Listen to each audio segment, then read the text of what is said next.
الحمد لله وكفى وسلام على عباده الذين اصطفى خصوصا على سيدنا محمد المصطفى أما بعد عن النبي صلى الله تعالى عليه وسلم أنه قال لخادمه أنس رضي الله تعالى عنه يا بني إن قدرت أن تصبح وتمسي وليس في قلبك غش لأحد فافعل ثم قال يا بني إن ذلك من سنتي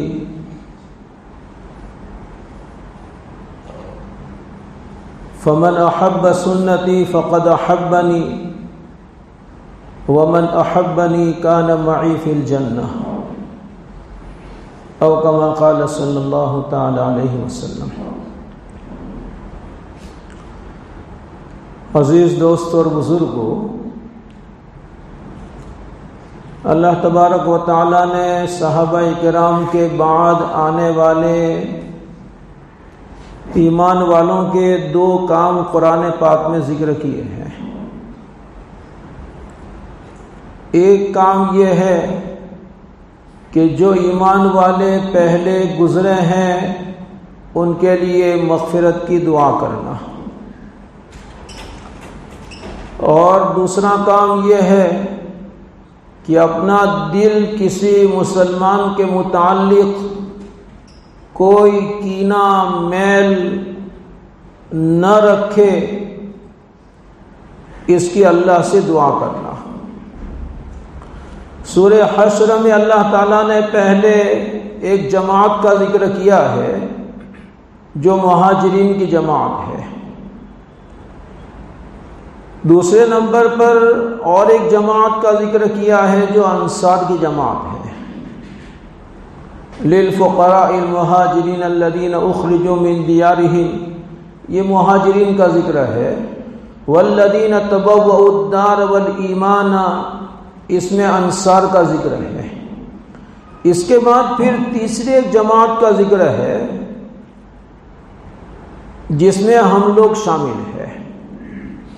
لوگ پوچھتے ہیں کہ قرآن میں ہمارا کہاں ذکر ہے؟ اللہ کی کتاب میں ہمارا ذکر پایا جا رہا ہے۔ والذین جاءوا من بعدهم يقولون ربنا اغفر لنا ولإخواننا الذين سبقونا بالإيمان ولا تجعل في قلوبنا غلا للذين آمنوا ربنا إنك رؤوف رحيم۔ ان دو جماعتوں کے بعد آنے والے لوگوں کو اللہ تبارک و تعالی دو کام سپرد کر رہا ہے۔ پہلا کام یہ کہ یقولون ربنا اغفر لنا ولاخواننا الذین سبقونا بالایمان، یہ ہمیشہ اپنے پہلے جو ایمان والے گزرے ہیں ان کے لیے اللہ کی جناب میں مغفرت کی دعا کرتے رہے۔ ربنا اغفر لنا ولاخواننا الذین سبقونا بالایمان، ہماری اور ہم سے پہلے جو ایمان والے ہمارے بھائی بہن گزرے ہیں ان تمام کی مغفرت فرما۔ دوسرا کام اپنے لیے دعا کرے، وَلَا تَجْعَلْ فِي قُلُوبِنَا غِلًّا لِّلَّذِينَ آمَنُوا، کہ اللہ کسی ایمان والے کے متعلق میرے دل میں کوئی میل اور پاپ پیدا نہ فرما۔ یہ ہمارا کام ہے، دل کو اپنے مسلمان بھائیوں کے متعلق پاک صاف رکھنا، یہ ہماری ذمہ داری ہے۔ معاشرے میں جتنا فساد ہے، سماج میں جتنا بگاڑ ہے، اور ہمارے اعمال میں جتنا فساد اور بگاڑ ہے، ان تمام کی بنیاد دل کا جو ہے وہ بگڑ جانا ہے۔ بخاری شریف میں روایت ہے، اللہ کے نبی صلی اللہ علیہ وسلم فرماتے ہیں، الا ان فی الجسد لمضغہ اذا صلحت صلح الجسد كله واذا فسدت فسد الجسد كله الا وهي القلب۔ آپ نے فرمایا کہ ذرا متوجہ ہو جاؤ، کان کھول کر سنو، ایک بہت اہم مضمون میں بیان کر رہا ہوں۔ آپ نے فرمایا کہ سنو، جسم میں ایک گوشت کا لوٹھڑا ہے، جسم میں ایک گوشت کا ٹکڑا ہے، اور اس کا مقام یہ ہے کہ جب یہ درست ہوتا ہے تو انسان کا پورا جسم درست رہتا ہے، اور جب یہ بگڑ جاتا ہے تو انسان کا پورا جسم جو ہے بگڑ جاتا ہے، دونوں اعتبار سے، جسمانی اعتبار سے بھی۔ جب دل بیمار ہو جاتا ہے تو دوسری ڈھیر ساری بیماریاں انسان کا پیچھا کر لیتی ہے، اور روحانی نظام اس سے زیادہ قوی ہے، اور اس روحانی اعتبار سے دل بگڑ جاویں تو اس کے نتیجے میں انسان کے اعضاء سے ظاہر ہونے والے، صادر ہونے والے اعمال یہ بھی سب بگڑ جاتے ہیں۔ میں نے ایک روایت آپ کے سامنے پڑھی، اللہ کے نبی صلی اللہ علیہ وسلم جب ہجرت کر کے مدینہ منورہ پہنچے تو رسول اللہ صلی اللہ علیہ وسلم نے حضرت ابو طلحہ انصاری رضی اللہ تعالیٰ عنہ سے فرمایا کہ میرے لیے ایک کم سن، چھوٹی عمر کا ایک بچہ جو ہے وہ لے آؤ، جو میری خدمت کرے، گھر کے کام کاج انجام دے سکے۔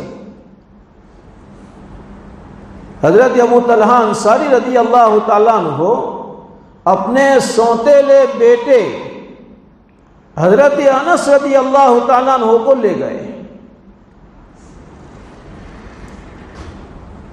حضرت ام سلیم رضی اللہ تعالیٰ عنہ کا نکاح پہلے مالک سے ہوا تھا، اور ان کی وفات کے بعد پھر ام سلیم رضی اللہ تعالیٰ عنہ نے حضرت ابو طلحہ انصاری رضی اللہ تعالیٰ عنہ سے نکاح کیا، اور حضرت انس یہ ام سلیم کے بیٹے ہیں، اس لیے حضرت ابو طلحہ انصاری رضی اللہ تعالیٰ عنہ کے سوتیلے بیٹے ہیں۔ ان کو لے کر گئے اور بارگاہ رسالت میں پیش کیا حضرت انس کو۔ اس وقت حضرت انس بن مالک رضی اللہ تعالیٰ عنہ کی عمر جو ہے وہ 10 سال کی ہے۔ حضرت ابو طلحہ انصاری رضی اللہ تعالیٰ عنہ نے عرض کیا کہ اللہ کے نبی، یہ انس ہے، یہ آپ کا ہی بیٹا ہے، یہ سمجھ لیجئے یہ آپ کی خدمت کرے گا۔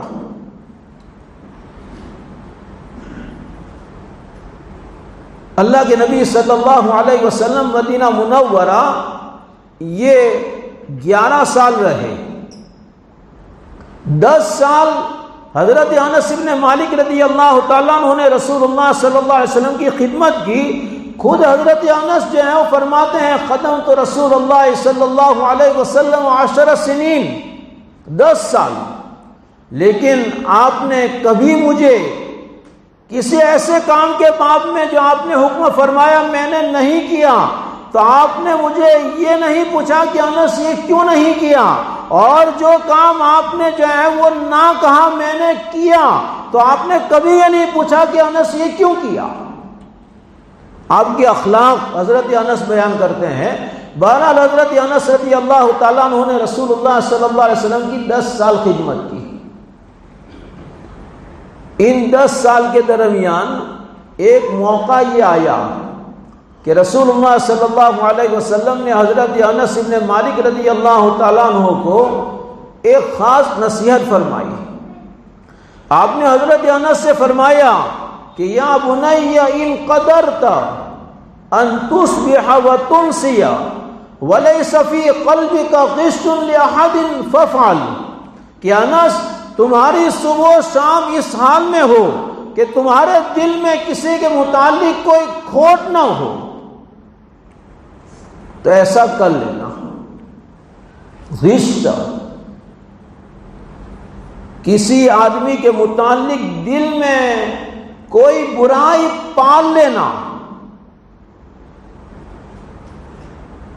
اس برائی کو ظاہر کرنے کے لیے کوئی عمل کرنا، یہ نصح کے مقابل ہے۔ حضرت جریر بن عبداللہ بجلی رضی اللہ تعالیٰ عنہ بہت خوبصورت صحابی تھے، اللہ کے نبی صلی اللہ علیہ وسلم نے ان کے متعلق یہ فرمایا یوسف ہذہ الامہ، اس امت کا یوسف اگر کوئی آدمی دیکھنا چاہے تو جریر ابن عبداللہ بجلی کو دیکھے۔ وہ فرماتے ہیں کہ میں رسول اللہ صلی اللہ علیہ وسلم کے دست مبارک پر اسلام قبول کرنے کے لیے حاضر ہوا تو آپ نے مجھے اسلام پر جو ہے وہ بیعت کیا، تو اس وقت آپ نے جو بیعت کے کلمات کہے تھے ان کلمات میں آپ نے یہ فرمایا وَالنُّصْحِ لِكُلِّ مُسْلِمٍ کہ جریر میں تمہیں نہ ایمان پر، نماز پر، زکوٰۃ پر جو ہے وہ بیعت کرتا ہوں، اور ساتھ ساتھ اس بات پر کہ ہر مسلمان کے لیے تمہارے دل میں خیر خواہی کا جذبہ ہونا چاہیے، ہر مسلمان کے لیے۔ یہ کتنا اہم مسئلہ تھا کہ رسول اللہ صلی اللہ علیہ وسلم نے بیعت کے موقع پر ان کلمات کو شامل کیا۔ بیعت کیا ہوتی ہے؟ بیعت جو ہے یہ معاہدہ ہوتا ہے، ایک قول و قرار ہوتا ہے جو ایک صحابی رسول اللہ صلی اللہ علیہ وسلم کے دست مبارک پر یہ بیعت کے کلمات کہتا ہے۔ صرف کلمات نہیں کہنا ہے، اس کے مطابق اپنی زندگی کو جو ہے وہ ڈھالنا ہے، اس سانچے میں ڈھالنا ہے جو سانچہ آپ نے الفاظ کی صورت میں جو ہے وہ پیش کیا ہے۔ تو اس میں یہ ہے کہ النصح لکل مسلم، نصح کے معنی علماء نے ذکر کیے ہیں۔ نصح ینصح، جب کوئی آدمی شہد اتارتا ہے، مد پارتا ہے، تو اس وقت اس کے ساتھ اس کا کچرا بھی ہوتا ہے، تو اس وقت اس شہد کو چھان کر صاف شفاف کیا جاتا ہے۔ اس فعل کو کہا جاتا ہے النصح، یعنی مسلمان کے دل میں اپنے مسلمان کے متعلق ایسی صفائی ہونی چاہیے جیسی صفائی شہد کو اتارنے کے بعد اس کے کھانے سے پہلے کی جاتی ہے۔ یہ بھی دل کا عمل ہے، یہ مثبت پازیٹیو خیر خواہی کا جذبہ۔ منفی پہلو، نیگیٹو پہلو، کسی مسلمان کے متعلق اپنے دل میں کوئی کھوٹ نہ ہونی چاہیے، کسی کے متعلق کوئی بدخواہی کا جذبہ نہیں ہونا چاہیے، کسی کے متعلق کوئی برائی کا پہلو دل میں نہیں ہونا چاہیے۔ کیا ہوگا اس پر؟ آپ نے حضرت انس بن مالک رضی اللہ تعالیٰ عنہ سے فرمایا کہ یا بنی ان ھذہ من سنتی، اے میرے پیارے بیٹے یہ میرا طریقہ ہے کہ میں اپنے دل میں کسی کا میل پاپ نہیں رکھتا ہوں، اور جو آدمی میری سنت کو اختیار کرتا ہے وہ مجھ سے محبت کرتا ہے، اور جو مجھ سے محبت کرتا ہے جنت میں وہ میرے ساتھ ہوگا۔ صرف جنت میں نہیں، جنت میں میرے ساتھ ہوگا، اس لیے کہ جس کا دل صاف ہو اس کی جگہ نبی کے جوار میں ہوتی ہے، جس کا دل پاک نہ ہو اس کو نبی کے جوار میں جگہ نہیں ملتی ہے۔ ان ذالک من سنتی ومن احب سنتی فقد احبنی ومن احبنی کان معی فی الجنہ، میرے ساتھ ہوگا جنت میں۔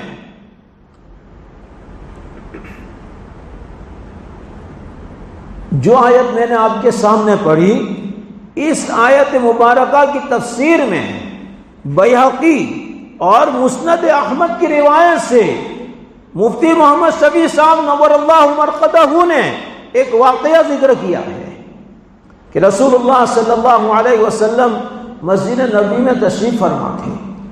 آپ کے سامنے صحابہ اکرام کی ایک جماعت بیٹھی ہوئی تھی۔ اس درمیان آپ نے یہ فرمایا کہ ابھی ایک آدمی مسجد میں آئے گا جو یہ چاہے کہ کسی جنتی کو دیکھے جو زمین پر چل رہا ہو، وہ اس آنے والے کو دیکھے۔ اب 2-4 منٹ گزری کہ ایک صحابی آئے اور وضو کا تازہ پانی ان کے اعضائے وضو سے ٹپک رہا تھا۔ وضو کر کے آئے اور اپنی چپل جو ہے وہ اپنی بغل میں دبائے ہوئے آئے۔ ان کو معلوم نہیں ہے کہ اللہ کے نبی نے ان کے آنے سے پہلے یہ بات ارشاد فرمائی کہ جو آدمی یہ چاہے کہ کسی جنتی کو دیکھے تو ابھی جو آئے اس کو جو ہے وہ دیکھے وہ جنتی ہے۔ یہ دن گزر گیا۔ دوسرے دن اسی طرح آپ کی مجلس منعقد تھی۔ دوسرے دن آپ نے پھر یہی فرمایا کہ ابھی ایک آدمی آئے گا جو جنتی ہے۔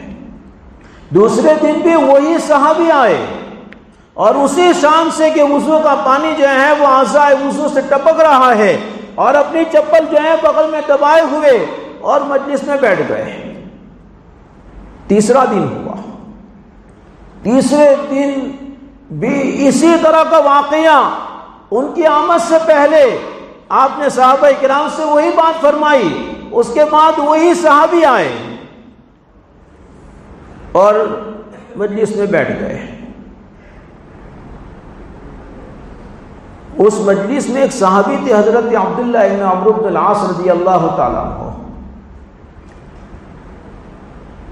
ان کے دل میں یہ جذبہ پیدا ہوا کہ 3 دن آپ نے ان کے متعلق جنتی ہونے کی خبر دی کہ یہ جنتی ہے، آخر ان کا کوئی عمل تو ہوگا۔ اس لیے انہوں نے جو ہے وہ تیسرے دن جب یہ مجلس ختم ہوئی تو ان کے ساتھ گئے اور ان سے یہ کہا کہ چچا میں آپ کے گھر 3 دن رہنا چاہتا ہوں، اس لیے کہ میرے گھر والوں کے ساتھ کوئی جو ہے میرا معاملہ ہو چکا ہے جس کی وجہ سے میں اپنے گھر جانا نہیں چاہتا ہوں۔ تو انہوں نے کہا کہ ٹھیک ہے آ جاؤ۔ 3 دن ان کے گھر رہے۔ حضرت عبداللہ ابن عمرو بن العاص رضی اللہ تعالیٰ عنہما یہ دیکھنے کے لیے کہ ان کا کوئی خاص عمل جس کی وجہ سے اللہ کے نبی نے ان کے جنتی ہونے کی بشارت سنائی، 3 دن رہے۔ لیکن عام مسلمانوں کے جو اعمال ہوتے ہیں وہی اعمال ان میں ہیں، بلکہ تہجد کے لیے بھی نہیں اٹھے اور کوئی خاص عمل ان کی زندگی میں جو ہے وہ پایا نہیں جا رہا ہے۔ 3 دن کے بعد حضرت عبداللہ ابن عمرو بن العاص رضی اللہ تعالیٰ عنہما نے اپنا واقعہ سنایا کہ میرے گھر والوں کے ساتھ جو ہے کوئی انبن کا معاملہ نہیں ہے۔ ایک مسئلہ آپ کو بتلا دیتا ہوں، یہ جھوٹ تب رہتا ہے جبکہ اس پر پردہ ڈال کر کسی کو دھوکہ دیا جائے۔ یہاں بعد میں اس معاملے کو ظاہر کر دیا گیا، اس لیے یہ جھوٹ نہیں ہے، یہ ایک تدبیر ہے، ترکیب ہے۔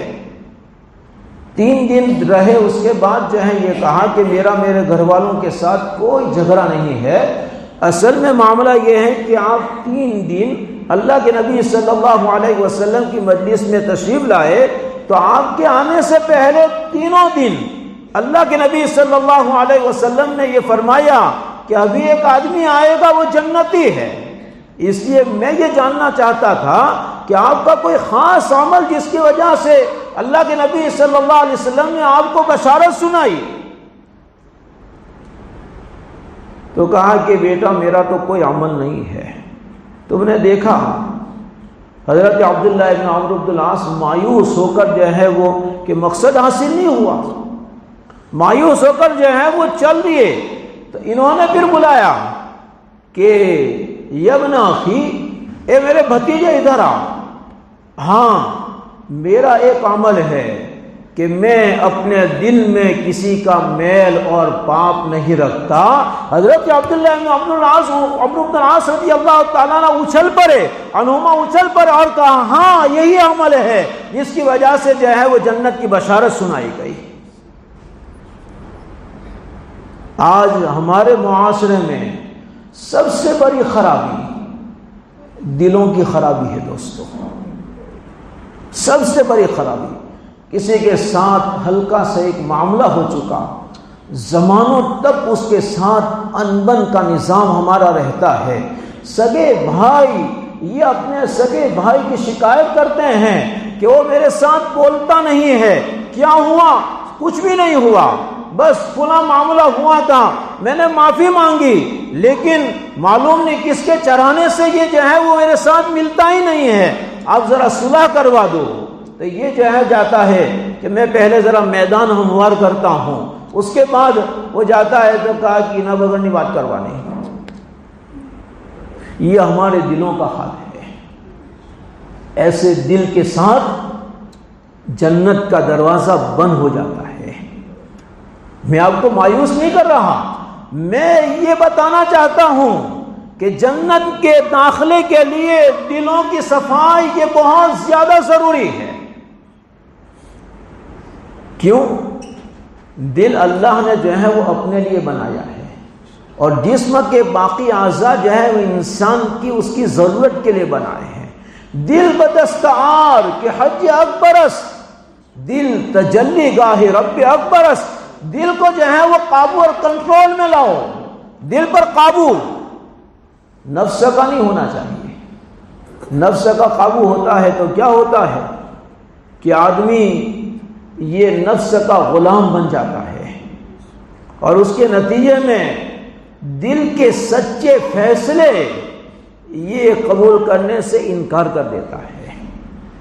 ہم جب کوئی کام کرتے ہیں نا تو اس کام کے کرنے کے بعد ہمارے دل سے ایک پکار آتی ہے کہ یہ میں نے غلط کیا، یہ میں نے صحیح کیا۔ ہر آدمی یہ اپنے متعلق سوچ لے، بلکہ کبھی دوستوں کے سامنے اقرار بھی کرتا ہے کہ یار کھوٹو ٹھئی گیو۔ یہ دل کی آواز ہے۔ نفس کا غلام دل کی آواز نہیں سنتا ہے، اس لیے دل اپنے قابو میں لاؤ، دل کو جو ہے وہ نفس کے حوالے نہ کرو۔ ان النفس لامارۃ بالسوء، نفس جو ہے وہ تو گناہ ہی کا حکم کرتا ہے۔ اپنے ہاتھ میں، اپنے قابو میں لاؤ۔ آج ہمارا دل ہمارے قابو سے نکل چکا ہے معمولی باتوں میں، بلکہ کبھی تو ایسا ہوتا ہے کہ کسی نے کوئی شکایت کر دی تو اس شکایت کی تحقیق کے بغیر جو ہے وہ ہم اپنے بھائیوں سے منہ چڑھا کر چلتے ہیں۔ بھائی ذرا تحقیق کر لو نا، جس نے شکایت کی ہے نا اس کو کہنے کا کہ تارون نام لینے ہوں تاکہ وہ دوسری مرتبہ اور نہیں آئے گا۔ اس کو یہ کہنے کا کہ تیرا نام لے کے میں اس کو پوچھوں گا کہ اس نے مجھے یہ کہا کیا معاملہ ہے، تو وہ کہے گا نا میرا نام مت لینا۔ بھائی سچا ہے تو پھر ڈرنے کی کیا ضرورت ہے؟ بعض لوگ ہمارے معاشرے میں یہ فساد ما بین المسلمین کا جو ہے وہ جھنڈا لے کر چلتے ہیں، ان کا کام ہی یہ ہے کہ مسلمانوں کے درمیان فساد پیدا کر دیں۔ حالانکہ ہماری ذمہ داری تو یہ تھی کہ ہم ایسے دو جھگڑنے والوں کے درمیان جو ہے وہ اصلاح کرتے، مصالحت جو ہے وہ کرتے۔ اب وہ شکایت پہنچی، دیکھو کوئی کسی کی شکایت کسی کے سامنے نہ کرے۔ مشکات شریف میں روایت ہے، اللہ کے نبی صلی اللہ علیہ وسلم نے فرمایا لا یبلغنی احد عن احد، کوئی آدمی میرے سامنے کسی کی شکایت نہ کرے۔ کیوں؟ فإنی احب ان اخرج الیکم وانا سلیم الصدر، اس لیے کہ میں چاہتا ہوں کہ میں تمہارے درمیان اس حال میں آؤں کہ میرا دل سلامت ہو، میرے دل میں کسی کے متعلق شکایت پر عمل نہ بھی کرے۔ تو ابھی جب وہ آدمی سامنے آتا ہے تو وہ خیالات کی صورت میں وہ شکایت یہ سامنے جو ہے وہ اچھلتی کودتی نظر آ رہی ہے، چاہے اس پر عمل نہ کرے، لیکن ایک داغ ہے۔ انسان کے جسم میں سب سے زیادہ متاثر، سب سے زیادہ منفعل اس کا دل ہے، دل اثر قبول کرتا ہے۔ شکایت پر عمل نہ کرے تو ابھی دل نے ایک اثر جو ہے وہ لے لیا ہے۔ اس لیے آپ نے صحابہ کرام سے، اور صحابہ کرام کس کی شکایت کریں گے؟ کس چیز کی؟ کہ یہ نماز میں نہیں تھا، یا یہ اپنی بیوی کے ساتھ یہ کرتا ہے، بد اخلاقی، یہ دینداری کی شکایت تھی۔ لیکن اس کے باوجود آپ نے فرمایا لا یبلغنی احد عن احد، کیوں؟ اس لیے کہ میں چاہتا ہوں کہ میں تمہارے درمیان اس حال میں آؤں کہ میرا دل صاف ستھرا ہو۔ حاجی امداد اللہ صاحب مہاجر مکی رحمہ اللہ کے سامنے ایک آدمی نے آ کر کسی کی جو ہے وہ بات نقل کی کہ حضرت وہ آدمی آپ کے متعلق یہ کہہ رہا ہے تو کہا کہ وہ اتنا برا نہیں جتنا برا تو ہے. اس نے تو جو ہے پیچھے کہا تو نالائق سامنے کہہ رہا ہے. شکایت کے دروازے بند کر دو. دلوں میں کدورتیں اس سے پیدا ہوتی ہے. کسی کی شکایت ہے تو اللہ سے کرو, اللہ سے. انما اشکو بثی وحزنی الی اللہ واعلم من اللہ ما لا تعلمون. اللہ مسائل کو حل کر دے گا. بہرحال آج ہمارے معاشرے میں جو برائی ہے اس کی وجہ اب یہ جو ہے وہ صرف شکایت کی بنیاد پر یہ منہ چڑھا کر چل رہا ہے. ابھی آپس میں پوچھتا ہے خبر نہیں ہوں تھی منہ چڑھا کے جا رہا ہے. اب اس کے بعد جب جو ہے وہ تحقیق کرتے ہیں نا تو معاملے کی کوئی حقیقت نہیں ہوتی ہے. خاموخواہ اپنے دل کو جو ہے وہ اپنے بھائی کے متعلق ایک برائی میں مبتلا کر رکھا, اور اس کے لیے نہ رات جاگنے کی ضرورت نہیں ہے, نہ دن کو نوافل روزے رکھنے کی ضرورت ہے, اس کے لیے میدان جہاد میں گھوڑے دوڑانے کی ضرورت نہیں ہے. صرف ایک کام کہ اپنی زبان اپنے کان بند کر دو, کسی کی برائی کے پیچھے نہ پڑو, دل صاف ستھرا رہے گا. جو لوگوں کی برائی کے پیچھے پڑتا ہے اس کے دل میں ہر وقت جو ہے وہ لوگوں کے متعلق برے خیالات ہی آتے رہتے ہیں. ذرا اپنا بھی کر دامن اٹھا کر دیکھو کہ اللہ کی ستاری نے تمہیں کیسے ڈھانپ لیا ہے کہ معاشرے میں عزت کے ساتھ چل رہے ہو. اگر تم کسی کی برائی کے پیچھے پڑتے ہو اللہ کی ستاری کی چادر تم سے اٹھ جائے گی, سوسائڈ اور خودکشی کر کے مر جاؤ گے. ایسے ذلیل ہوگے کہ اس ذلت سے بچنے کے لیے سوائے موت کے کوئی راستہ نظر نہیں آئے گا. اس لیے اللہ نے ستاری کی چادر ہم پر ڈالی ہے, اس ستاری کی چادر کسی اور پر بھی ڈالی ہے. اس ستاری کی چادر کو ہم کیوں چاک کر کے پھاڑ کر کے اپنے آپ کو گناہ میں مبتلا کریں. اس لیے دوستو بس آج کا سبق ہے دل کو جو ہے وہ اپنے مسلمان بھائیوں کے متعلق پاک صاحب. ایک قرآن کی آیت ذکر کی جس میں اللہ نے جو ہے وہ ہمارا صحابہ اکرام کی جماعت کے بعد آنے والوں کا کہ دو کام میں سے ایک کام یہ ذکر کیا کہ اللہ سے دعا کریں کہ وَلَا تَجْعَلْ فِي قُلُوبِنَا غِلًّا لِلَّذِينَ آمَنُوا. اور ایک حدیث ذکر کی حضرت انس بن مالک رضی اللہ تعالیٰ عنہ سے آپ نے فرمایا, اور ایک جو ہے جنت کی بشارت کا واقعہ سنایا. یہ جنت کی بشارت تہجد پڑھنے پر یا کہ جو ہے وہ 3 پر روزہ رکھنے پر یا کہ میدان جہاد میں, یہ سب اپنی جگہ پر جو ہے وہ اچھے اعمال ہیں, لیکن ان تمام کی جڑ اور بنیاد یہ دلوں کی صفائی ہے دوستو. اس لیے اللہ کے واسطے اپنے دلوں کو جو ہے وہ پاک صاف رکھیں. اس کے پیچھے نہ پیسے خرچ کرنے پڑتے ہیں نہ کچھ, صرف جذبات کی قربانی دینی پڑتی ہے دوستو. یہ بہت مشکل کام, جتنا مشکل کام ہے اتنا بڑا انعام ہے کہ اللہ جنت میں نبی کا ساتھ جو ہے وہ عطا فرمائے گا.